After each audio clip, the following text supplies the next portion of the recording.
প্রায় ৮০ বছর ধরে বিশ্ব অর্থনীতির রাজা হয়ে বসে আছে মার্কিন ডলার। কিন্তু সেই রাজার সিংহাসন কি এখন নড়বড়ে? সারা বিশ্বে কিন্তু এখন একটা নতুন শব্দ খুব শোনা যাচ্ছে, ডি-ডলারাইজেশন। তো চলুন আজ এই পালা বদলের খেলাটা ঠিক কী তার গভীরে গিয়ে ব্যাপারটা একটু বোঝার চেষ্টা করা যাক।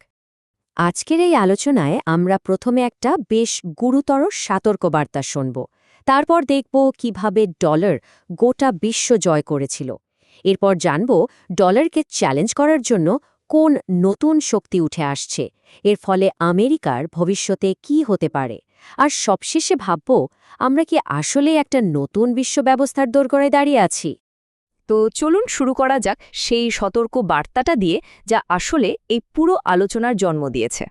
মার্কিন সিনেটর মার্কো রুবিওর কথাটা কিন্তু বেশ আলোড়ন সৃষ্টি করেছে। উনি বলছেন, আর মাত্র ৫ বছরের মধ্যেই আমেরিকা হয়তো তার সবচেয়ে বড় অস্ত্রটা, মানে অর্থনৈতিক নিষেধাজ্ঞা চাপানোর ক্ষমতা হারিয়ে ফেলবে। কিন্তু কেন? কারণটা খুবই সোজা। বহু দেশ এখন ডলারের বিকল্প পথ খুঁজে নিচ্ছে। আর এটা কিন্তু শুধু কথার কথা নয়, এটা বিশ্ব অর্থনীতির বদলে যাওয়া বাস্তবতার একটা পরিষ্কার ছবি।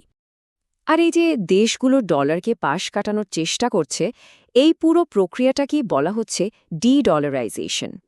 সহজ করে বললে, আন্তর্জাতিক বাণিজ্য, রিজার্ভ হিসেবে বিদেশি মুদ্রা জমানো, এমনকি তেল কেনার মতো বিষয়েও দেশগুলো এখন ডলারের উপর থেকে নির্ভরতা কমানোর চেষ্টা করছে। কিন্তু প্রশ্নটা হলো, ডলারের এই বিশ্বজোড়া আধিপত্য তৈরি হলো কিভাবে? তাহলে চলুন একটু ইতিহাসে ফেরা যাক, দেখে নেওয়া যাক ডলারের বিশ্বজয়ের পেছনের আসল গল্পটা কী ছিল। ডলারের সবচেয়ে বড় শক্তির উৎস তৈরি হয় ১৯৭০-এর দশকে। তখন আমেরিকা আর সৌদি আরবের মধ্যে খুব গুরুত্বপূর্ণ একটা চুক্তি হয়। এই চুক্তির ফলেই জন্ম নেয় পেট্রোডলার সিস্টেম। এর নিয়ম ছিল একটাই, খুব সহজ: সারা বিশ্বে তেল কেনাবেচা হবে শুধুমাত্র মার্কিন ডলারে। ব্যাপারটা শুনতে সহজ মনে হলেও এর প্রভাব ছিল অনজাম। তেল উৎপাদনকারী দেশগুলো যেহেতু শুধু ডলারেই তেল বিক্রি করতে রাজি হল, তার মানে দাঁড়ালো বিশ্বের যে কোনো দেশের তেল কিনতে হলে তাকে আগে মার্কিন ডলার জোগাড় করতেই হবে। এই বাধ্যবাধকতায় ডলারকে বিশ্ব অর্থনীতির চালকের আসনে বসিয়ে দেয়। কিন্তু যে ব্যবস্থাকে একসময় অটুট মনে করা হতো, সেটাই এখন বড়সড় চ্যালেঞ্জের মুখে পড়েছে। ডলারের এই একছত্র আধিপত্যকে টক্কর দিতে মাঠে নেমেছে নতুন এক জোট। এই জোটের নাম হল ব্রেক্স, মানে ব্রাজিল, রাশিয়া, ভারত, চীন আর দক্ষিণ আফ্রিকা। ভাবা যায় এই দেশগুলো একসাথে মিলে বিশ্বের প্রায় ৪২% জনসংখ্যার প্রতিনিধিত্ব করে, আর গোটা বিশ্বের জিডিপির প্রায় 1/4 আসে এদের হাত ধরে। মানে বুঝতেই পারছেন, এদেরকে হালকাভাবে নেওয়ার কোনো উপায়ই নেই।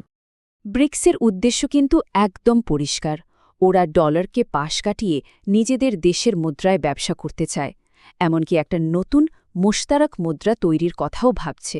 আর সবচেয়ে বড় কথা হলো, ওরা ডলার কেন্দ্রিক ব্যবস্থার বাইরে গিয়ে সম্পূর্ণ নতুন একটা অর্থনৈতিক নেটওয়ার্ক তৈরি করতে চায়। আর এটা শুধু পরিকল্পনাতেই সীমাবদ্ধ নেই, বাস্তবেও এর প্রয়োগ শুরু হয়ে গেছে। যেমন ধরুন ব্রাজিল আর চীনের সাম্প্রতিক চুক্তিটার কথা। এই দুটো দেশ এখন ডলারকে পুরোপুরি বাদ দিয়ে নিজেদের মুদ্রা, মানে ব্রাজিলিয়ান রিয়াল আর চাইনিজ ইউএনে লেনদেন করছে। এর ফলে ওদের লেনদেনের খরচ তো কমছেই, তার সাথে ওরা আমেরিকার অর্থনৈতিক নজরদারির বাইরেও চলে যেতে পারছে। এবার আরেকটা সম্ভাব্য কিন্তু বেশ বড় চালের কথা ভাবা যাক। ইরান আর চীনের মধ্যে যে কৌশলগত জোট তৈরি হচ্ছে, সেটা একটা নতুন সমীকরণ সামনে আনছে। বিশ্বের তেল বাণিজ্যের একটা প্রধান রুট হল হরমোজ প্রণালী। জাস্ট একবার কল্পনা করুন, যদি এই রুটে তেল কেনার জন্য চাইনিজ ইউয়ানকে বাধ্যতামূলক করা হয়, তাহলে কি হবে? এটা ডলারের আধিপত্যের ওপর একটা বিশাল ধাক্কা হবে, তাই না? তাহলে আসল প্রশ্নটা হল, ডি-ডলারাইজেশনের এই স্রোত যদি এভাবেই বাড়তে থাকে, তাহলে আমেরিকার জন্য এর পরিণতিটা ঠিক কতটা গুরুতর হতে পারে? এই যে সংখ্যাটা দেখা যাচ্ছে, এটা হলো আমেরিকার জাতীয় ঋণের পরিমাণ, প্রায় $৩৯ ট্রিলিয়ন, আর এটা বেড়েই চলেছে। এতদিন আমেরিকায় পাহাড় সমান ঋণ সামলাতে পেরেছে শুধু একটাই কারণে: বিশ্বজুড়ে ডলারের অসাধারণ চাহিদা। এই চাহিদার কারণেই ওরা যখন ইচ্ছে ডলার ছাপিয়ে নিজেদের খরচ মেটাতে পারত।